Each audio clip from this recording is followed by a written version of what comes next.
Welcome back everybody to Written Pixel. In this exciting episode, we're taking a trip to the past, back to the early 2000s, a time when every household had a beige monstrosity of dusty proportions. This was the golden age of educational software, CD-ROMs containing everything from games to detective adventures. It was a time when learning was masked as pure fun. Many years later, I'm still fascinated by this era of games and software. So I visit my local thrift shop looking for a gem, and I found this one. Where in the World is Carmen Sandiego? The 2001 edition by the Learning Company. It's got everything: intrigue, suspects, and a certain lady in a red coat. Let's pop it open and see if it still holds up today after this absolutely nostalgic installation process, complete with an AOL trial. You're met with the splash screen. While you're here, take a moment to explore this CD-ROM. It has a lot of cool stuff, and it does have some links that work, some that don't. Agent Second Class Shadow Hawkins reporting, Chief. I'm in. And here we are. The premise is simple. Carmen Sandiego, a criminal mastermind, is off gallivanting around the globe, pinching priceless artifacts and leaving cryptic clues behind. It's up to Agent Shadow Hawking and Jules to solve the case.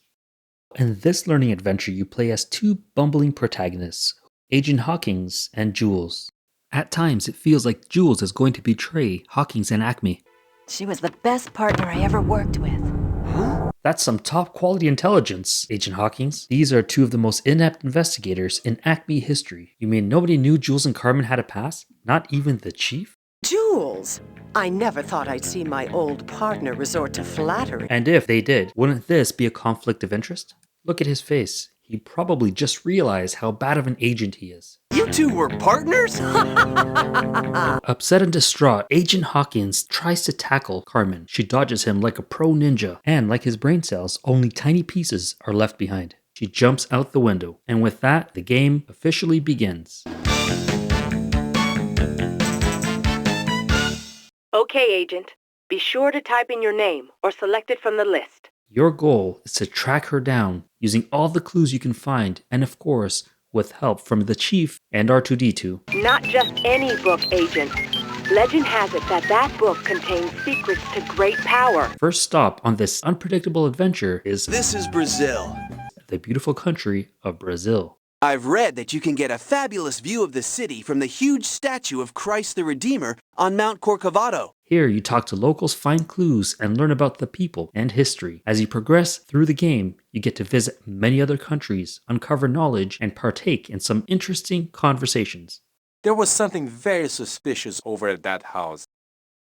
The longer I play this game, the more fun I'm having. I love that you can hop between countries in style with chunky 2001 graphics. Each flight is accompanied by some great dialogue that will make you feel like you're investigating an international caper. What are you reading? The cast is wonderfully ridiculous, each offering cryptic hints, geography lessons, and stand-up comedy. The voice acting is great, it's eager and over the top. Sometimes it makes me more excited than discovering which clue you need to track down next. I love the detective's notebook and clue tracking. The geography and history lessons are where this game shines. It's educational, but it feels a lot more detective-like than homework. It has a surprisingly decent encyclopedia for those times when you really need to confirm a capital city or look up a country's main exports. Sure, it's no modern Wikipedia, but it's surprisingly thorough for the early 2000s software, and it won't bury you in ads. And who doesn't love the grumpy Acme chief who never quite has the budget to send proper backup? We think we spotted Carmen Sandiego's helicopter over Mombasa. Any chance of getting some backup to trace that helicopter? There are no available Acme agents. Each clue leads you closer to Carmen Sandiego's next hideout, or sends you completely off track if you guess incorrectly. It's equal parts logic and comedic mayhem. Carmen Sandiego,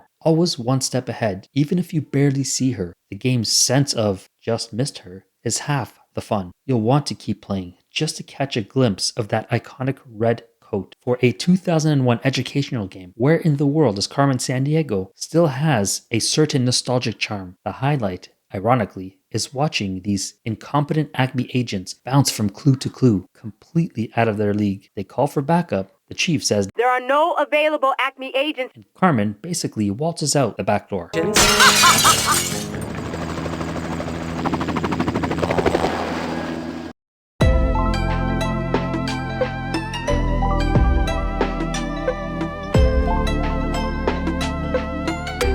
There are no available Acme agents.